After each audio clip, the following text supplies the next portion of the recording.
G'day there, ladies and ledians. Welcome back to Pokemon Links, where we connect dots with theories. There are a bunch of items out there that allow for trade evolution. While each Pokemon typically have one item associated with them, there are two items that each have two Pokemon. There's the King's Rock, which is okay, I guess. It doesn't really spark too many questions about the evolutions. But the other item, the Metal Coat, is much more interesting. Why do these Pokemon evolve with it? Why don't other Pokemon need this item? So today on Pokemon Links, we'll be looking at this item and the Pokemon to see what secrets we can find. So, let's start off by observing Cypher. Now, while there is some cool trivia about its stats and evolution, there isn't really much to know. Except its hands, or lack thereof. Living as a Cypher must be very annoying. You can imagine how having huge size for hands can make life difficult. Opening mail, petting dogs, giving your son a pat on the shoulder. So, life is difficult for this mantis. This also extends in how it eats. With no grippers, this Pokemon eats by screwing its food and carefully putting it up to its mouth. Not the worst out there, but all this is to say that Cypher lives a miserable life. Natural selection was not kind to this Pokemon. The Metal Coat item strikes me as a man-made item. Perhaps a kind of pity item to help out a disabled Pokemon. Designing some pincers will allow it to keep cutting things while also being able to grab items. Perhaps this accessory had an unexpected reaction to Cypher, causing an evolution into Sizzle. This could be explained as a reaction to metal. It would also mean that it could be possible to obtain this evolution naturally. Meat and blood contain iron, so enough meat could cause a Cypher to evolve into Sizzle. We don't really know how long it takes to evolve, or even if it would evolve the same way. Perhaps the metal in the Metal Coat is another kind of metal, such as zinc. But I think it makes sense that the Metal Coat is not a natural thing, if that makes sense. So, let's now switch over to Onix. Onix also lives a miserable life. I would just like you to think about how this Pokemon digs. Rotating rock, sure. I'm not saying it wouldn't be able to rotate. It's a snake made out of boulders. Each bone in its body having 160-degree rotation isn't too far out there.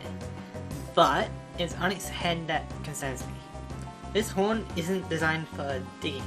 If it was a laser sword, it would help, but it isn't. The surrounding ground is in the way and makes the digging much harder. Even if it was able to easily cut through the dirt as it digs forward while rotating fast, it would cause the rest of the body to droop, making it very awkward to dig. It would also mean that Onix tunnels are much larger than expected. This horn would make sense if it could change its angle, either forwards into the rock or backwards on its head for the aerodynamics of digging. Perhaps there's a better word, but you get my drift. Alternatively, it could tilt its head forward as it digs, but that also sounds really awkward. No matter how you slice it, living as an Onix is hard. So, the human intervention of a Metal Coat involves changing its horn for more jagged pieces along its body, so it can drill at least a bit easier. But I think Onix in particular is not supposed to evolve into Steelix. You see, if Onix can't really dig forwards, how's it going to live its life?